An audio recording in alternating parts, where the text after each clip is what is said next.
샬롬 삼국지 10권 14번째. 그리고 아우 사마소는 대도둑이 되어 중군을 이끌며 그 세 갈래 위병 모두를 거느리게 했다. 하지만 싸움은 처음부터 위에게 이롭지 못했다. 사마소는 호준이란 장수에게 대군을 주어 동흥을 공격하게 했으나 군세만 믿고 방심하던 호준은 도리어 오해 제갈각이 보낸 정봉에게 기습을 당해 대패하고 말았다. 그 소식을 들은 사마소와 왕창 관국엄은 오를 치는 일이 글러버렸음을 알고 군사를 북쪽으로 물렸다.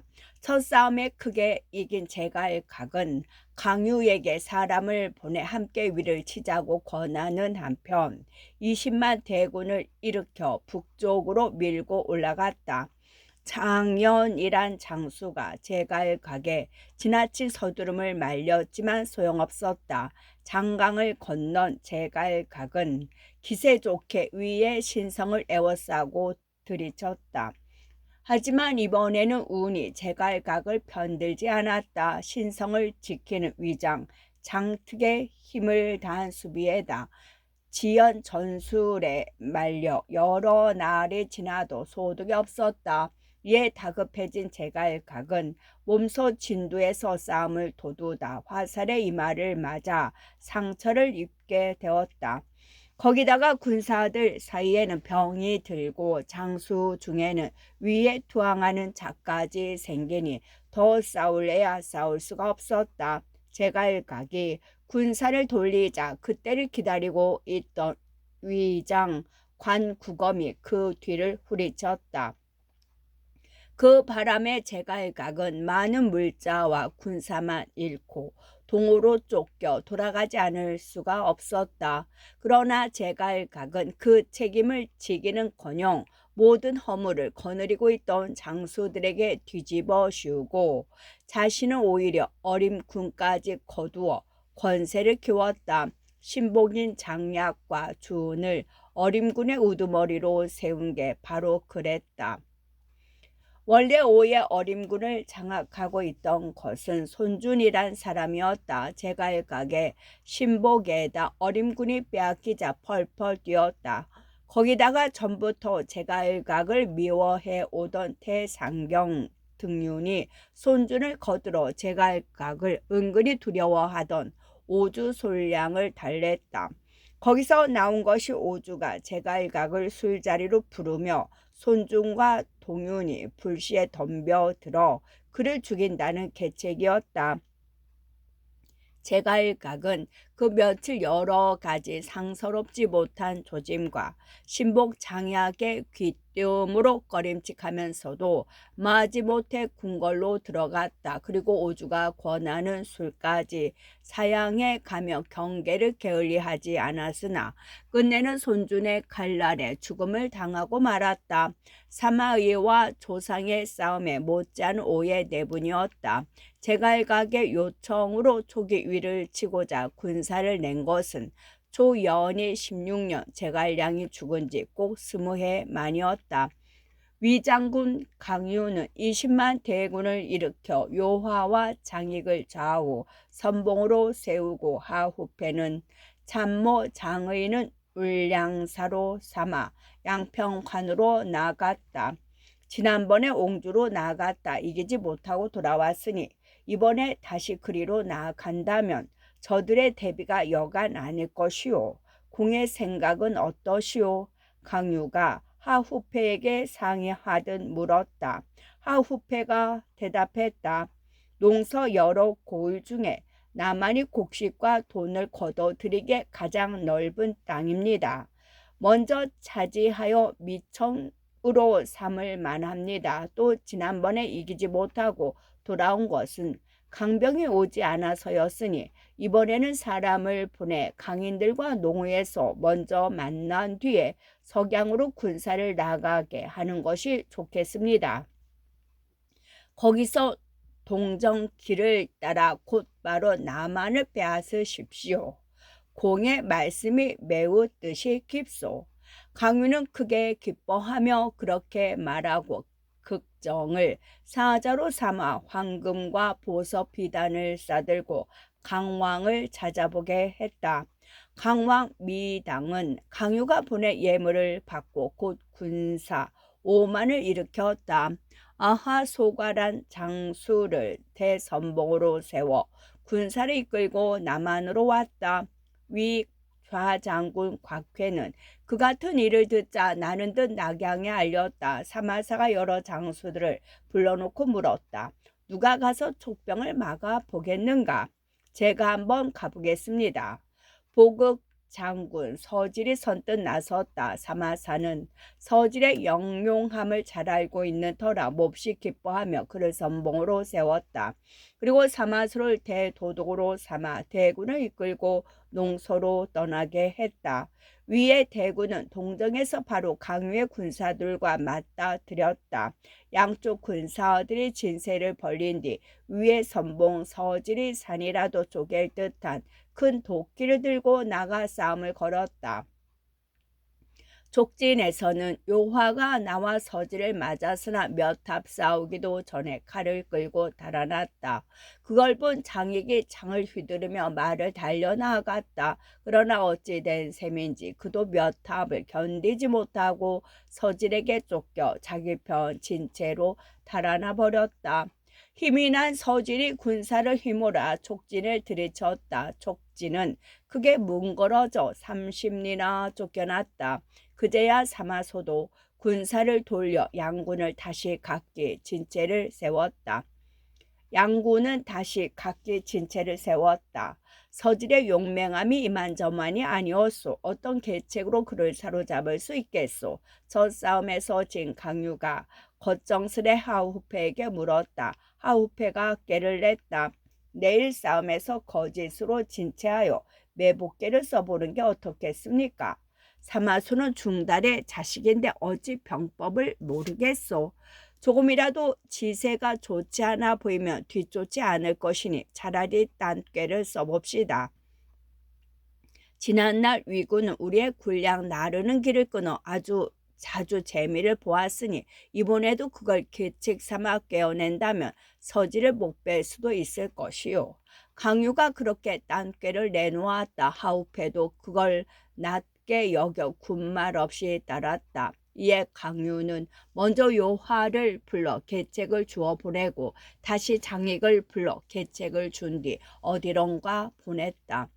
두 사람이 군사를 거느리고 떠난 뒤 강유는 군사들을 시켜 길에 새로 만든 가시를 뿌리고 영체 밖에 수많은 사슴뿔 같은 나무 울타리를 둘렀다.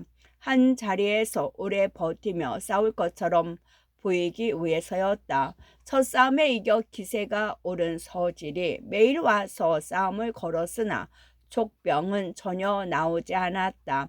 촉진을 살피러 갔던 군사들이 돌아와 사마소에게 알렸다. 촉군이 청롱산 뒤편으로 모구와 유마를 써서 군량을 운반하고 있습니다. 아마도 이대로 오래 버티면서 강병이 이르기를 기다려 싸우려는 것 같습니다. 그런 말을 들은 사마소가 서지를 불렀다. 지난날 우리가 촉군을 이길 수 있었던 것은 그들의 군량 나르는 길을 끊었기 때문입니다. 이제 촉병이 청룡산 뒤로 군량을 나르고 있다 하니 너는 오늘 밤 군사 5천을 거느리고 그 길을 끊어버려라. 그러면 촉병은 절로 물러갈 것이다. 명을 받은 서질은 조경 무렵하여 군사를 이끌고 청룡산으로 갔다. 가서 보니 정말로 200여 명의 족병이 100여 대의 모구와 유마에다 군량과 말먹이 풀을 싣고 나르는 중이었다. 위군이 함성을 올리며 그런 족병을 덮쳤다. 서질이 앞장서 달려나가 길을 막았음은 말할 나위도 없었다. 놀란 족병들은 군량이고 뭐고 다 내팽겨치고 모조리 달아나 버렸다. 서질은 군사의 절반을 잘라 빼앗은 군량과 말먹이 풀을 자기네 진채로 옮기게 하는 한편 나머지 절반은 자신이 이끌고 족군을 뒤쫓았다. 그런데 제 심리도 뒤쫓기 전에 수레와 장비들이 가로로 늘어서 길을 끊고 있었다. 서질은 군사들에게 말해서 내려 길을 막고 있는 것들을 끌어내게 했다. 그때 갑자기 길 양편에서 불길이 치솟았다. 놀란 서질은 급히 고삐를 당겨 말머리를 돌리고 달아나기 시작했다. 그러나 뒤편 산골짜기 좁은 길도 수레 같은 것들로 막혀 있고 여기저기 불길이 일었다. 서질과 그가 이끄는 군사들은 연기를 무릅쓰고 불길을 헤치며 말을 달려 빠져나갔다. 갑자기 한 소리 포향이 들리더니 두 갈래 인마가 쏟아져 나왔다. 왼쪽은 요화요, 오른쪽은 장익이 이끄는 촉군이었다. 두 갈래 촉군이 들이치니 위병은 크게 져 몰렸다. 서질은 죽기로 제 한 몸을 빼내 달아났으나 사람과 말이 아울러 지쳐버렸다. 한창 달아나고 있을 때 한 갈래 군사가 쏟아져 나왔다. 바로 강유가 이끄는 군사들이었다. 서질은 크게 놀라 허둥거리는데 강유의 장이 서질이 타고 있던 말을 찔렀다. 말이 쓰러지며 서질이 땅에 굴러 떨어지자 촉군이 덤벼들어 베고 찔렀다. 서질의 명에 따라 빼앗은 군량과 말머리 풀을 저희 진채로 운반하던 군사들도 무사하지 못했다. 모조리 하우페에게 사로잡혀 촉군에게 항복하고 말았다. 하우페는 위병들의 갑옷을 촉군에게 입히고 그 말에 타게 한 다음 그 깃발을 들린 채 새끼를 달려 곧장 위군의 영체로 갔다. 위군은 자기 편 인마가 돌아오는 줄 알고 영체 문을 열어 맞아들였다. 촉군은 영체 안으로 들어가자마자 위군을 들이치기 시작했다. 그 뜻밖의 변괴에 사마소는 깜짝 놀랐다. 급히 말에 올라 달아나려는데 요화가 앞길을 막았다. 사마소가 앞으로 나아갈 수 없다 여겨 물러나려 할 때였다. 강유가 다시 인마를 이끌고 샛길로 치고 들었다. 사방 어디로도 갈 길이 없자 사마소는 군사를 몰아 청룡산으로 올라가 산세의 의지에 겨우 자신을 지켰다. 원래 전룡산은 한 줄기 길이 있을 뿐 사방이 험준해 오르기가 어려웠다. 거기다가 산꼭대기에는 샘이 하나 있어 겨우 수백을 먹일 수 있을 뿐이었다. 그런데 그때 사마소가 이끈 인마가 6천이나 되었다. 강유에게 한 줄기 길이 끊기자 산 위에서는 물이 부잘라 사람과 말이 모두 목마름에 시달려야 했다. 사마소가 하늘을 우러러 길게 단식했다. 내가 여기서 죽어야 하는가? 그때 주보 왕도가 말했다. 옛적 경공은 고단하게 되었을 때 우물에 절을 하여 물 많은 샘을 얻었다고 합니다. 장군께서는 어찌 그렇게 해보지 않으십니까? 사마소는 그 말을 따랐다. 산꼭대기로 올라가 우물가에 2번 절하고 빌었다. 이 사마소는 조서를 받들고 촉병을 물리치러 왔사옵니다. 만약 제가 죽어야 한다면 단 이 샘물마저 말라붙게 하소서. 그러면 저는 스스로 목 베어 죽고 군사들은 모두 항복하라 이르겠습니다. 하오나 제 목숨과 복록이 아직 다하지 않았다면 바라건대 푸른 하늘이시여 어서 이 단샘물을 크게 더하시어 저와 이 무리의 목숨을 살려 주옵소서. 그런데 놀라운 일이 벌어졌다. 사마소가 빌기를 마치자 갑자기 샘물이 콸콸 솟아 아무리 범하셔도 마르지 않았다. 따라서 이후 사마소와 그의 장졸들이 목말라 죽는 일은 없게 되었다. 뒷날 한 왕조를 개창하게 되는 인물이라 하늘이 도운 것일까. 이때 강유는 산 아래에서 위병을 고단하게 만들어 놓고 장수들을 둘러보며 말했다. 지난날 승상께서 상방곡에서 사마이를 잡지 못하신 게 내게 매우 한스러웠소이다. 하지만 이제 사마소는 반드시 내 손에 잡힐 것이요. 한편 곽회는 사마소가 정룡산 위에서 고단하게 되어 있다는 말을 듣자 군사를 몰아 곧장 그리로 달려가려 했다. 진태가 가만히 말렸다. 강유는 강병과 연결하여 먼저 남한을 뺏으려고 합니다. 이때 강병이 가까이 와 있어 만약 장군께서 청룡산을 구하러 가신다면 반드시 그 빈틈을 타고 우리 등 뒤를 후려칠 것입니다. 우선 사람을 시켜 강인들에게 거짓으로 항복하게 하시고 그들 속에서 일을 꾸며보게 하십시오. 만약 그들 병마만 물리칠 수 있다면 정룡산의 애움은 쉽게 풀 수 있습니다. 곽회는 그 말을 따랐다. 진태에게 군사 5,000명을 주며 강왕의 영체로 가게 했다. 진태는 갑옷까지 벗어버리고 강왕의 진체로 들어가 울면서 말했다. 곽계는 턱없이 저만 높고 크게 여기어 늘 이 진태를 죽이려 함으로 이렇게 항복하러 왔습니다. 곽계의 군중일은 제가 낱낱이 다 알고 있사오니 오늘 밤 한갈래의 군사를 내시어 들이쳐 보십시오. 대왕의 군사들이 위군 영체에 이르면 안에서 호응하는 자들이 절로 있을 것입니다. 강왕 미당은 쉽게 속아 넘어갔다. 턱없이 기뻐하며 아하소가에게 진태와 더불어 위병의 진체를 들이치게 했다. 아하소가는 진태를 따라 항복해온 군사들을 뒤에 서게 하고 진태는 앞장서 강병을 이끌게 했다. 그들이 위병의 진체에 이른 것은 그날 밤 이경 무렵이었다. 활짝 열린 진문으로 진태가 말을 달려 튀어나왔다. 아하소가도 창을 비껴들고 말을 달려 뒤따랐다. 그러나 몇 발자국 내딛기도 전에 아하소가는 한마디 괴로운 비명을 내지르며 말과 함께 깊은 구덩이 속으로 떨어졌다.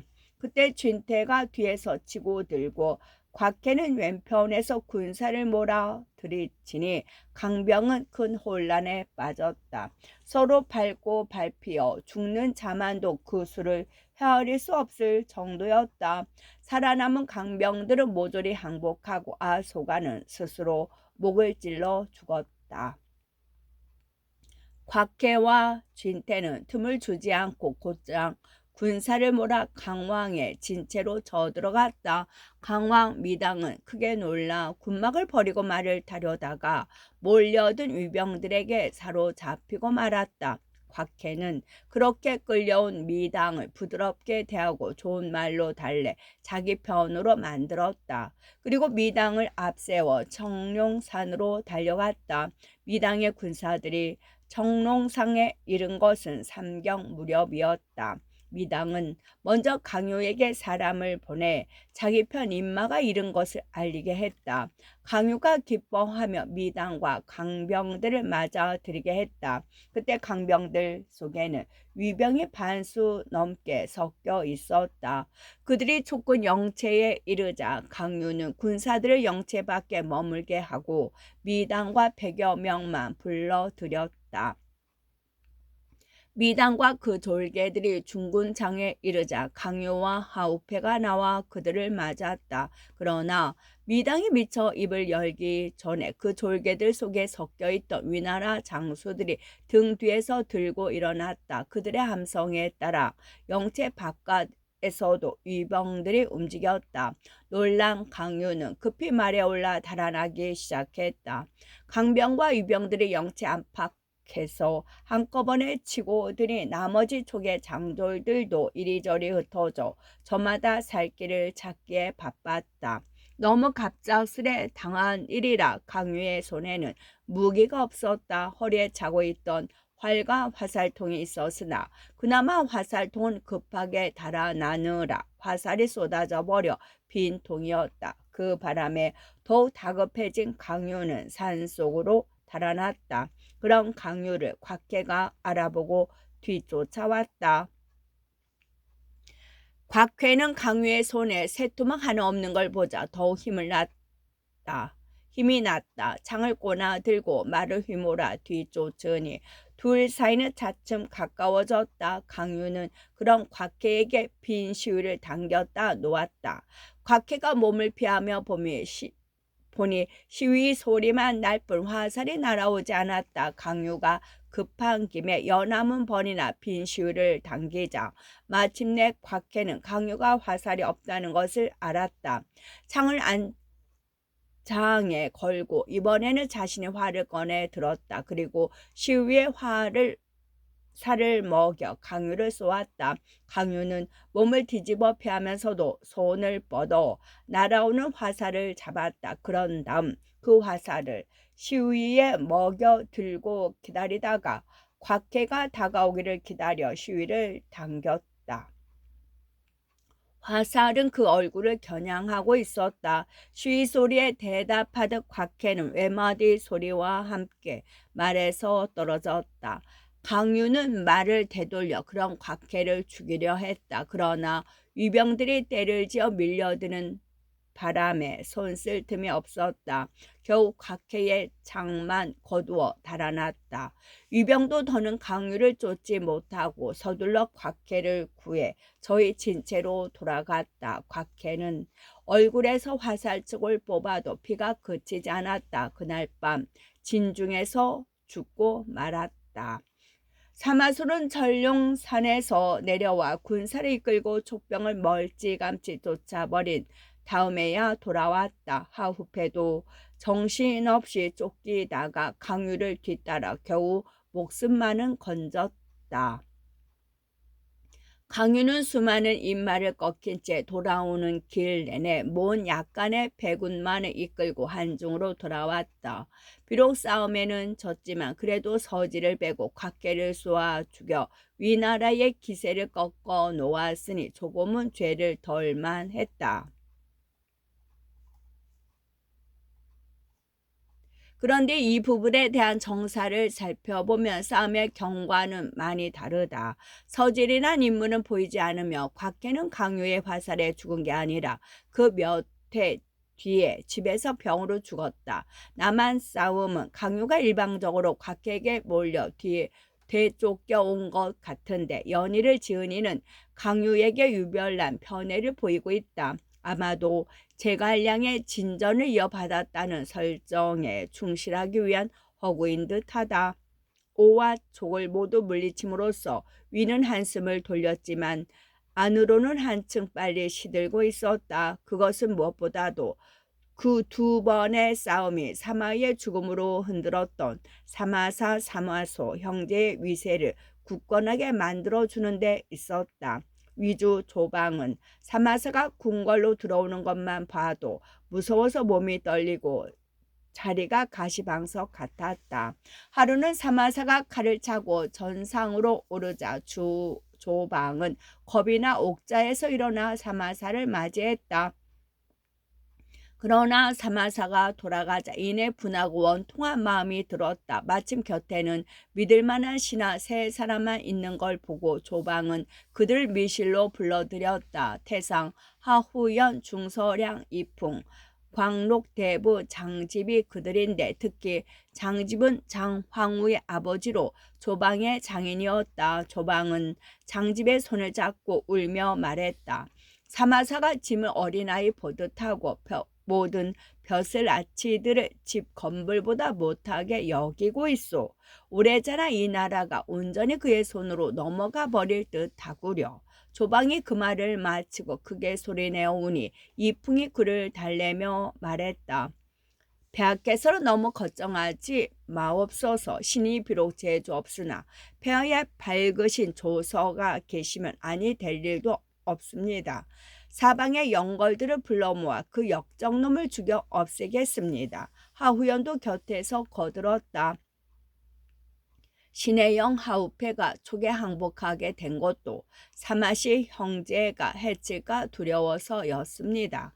이제 만약 그 역적들을 죽여 없앤다면 형은 반드시 돌아올 것입니다. 거기다가 신은 또 위의 옛 친척이 됩니다. 어찌 가만히 앉아서 역적들이 나라를 어지럽히는 걸 보고만 있겠습니까?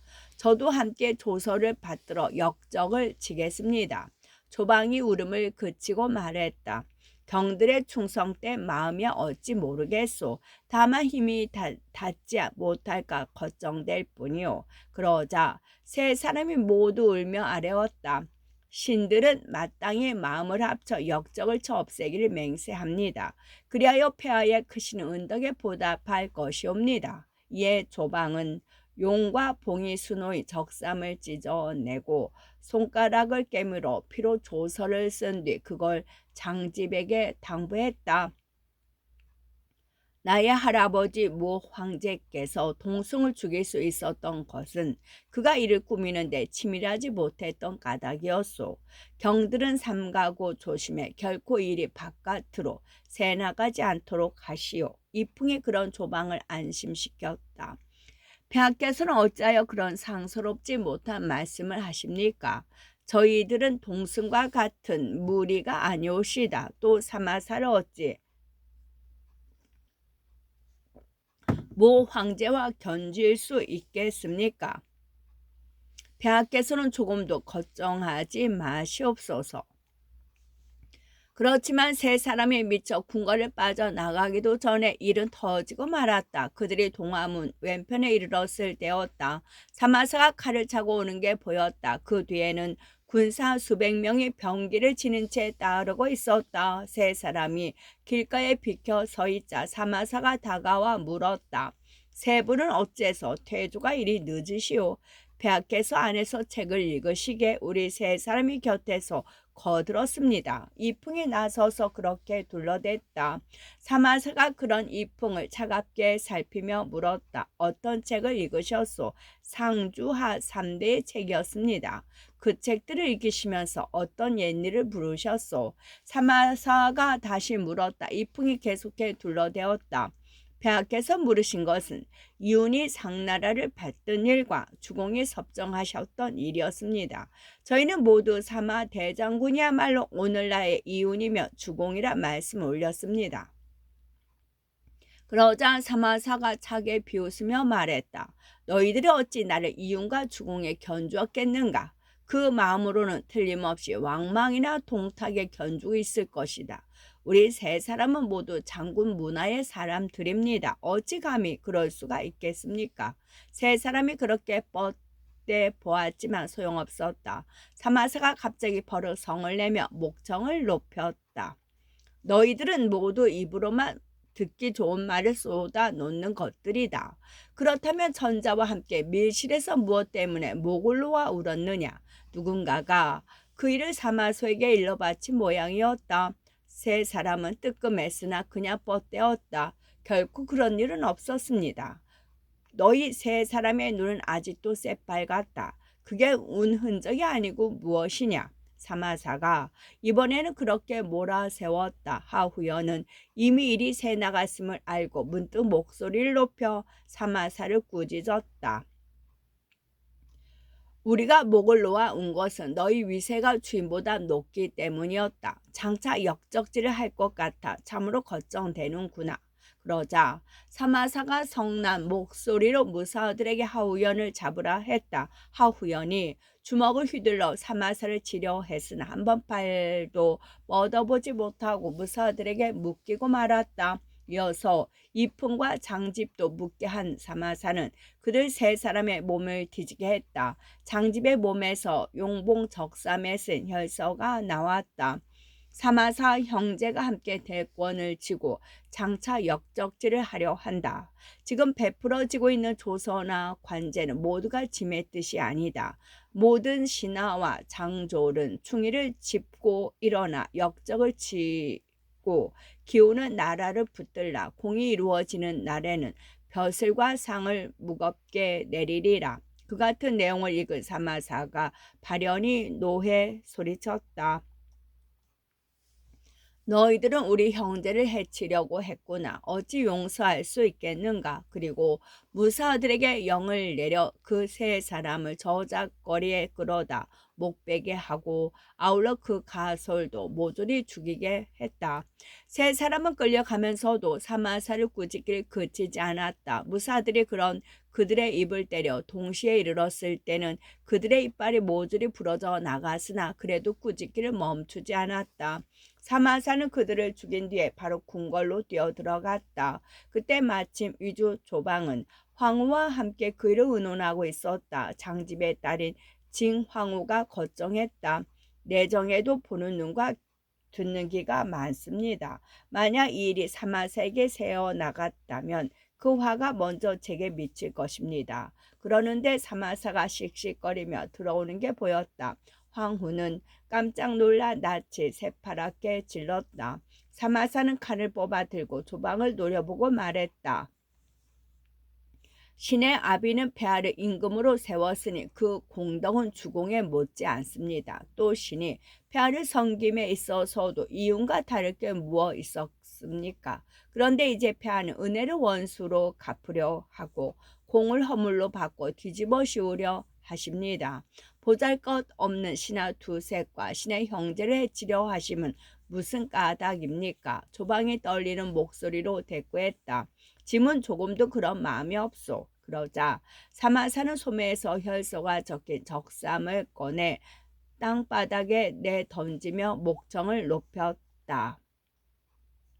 그럼 이건 누가 쓴 것이란 말이오. 그걸 본 조방은 넋이 빠져나가 하늘 밖을 날고 얼이 흩어져 땅끝을 헤매는 듯했다.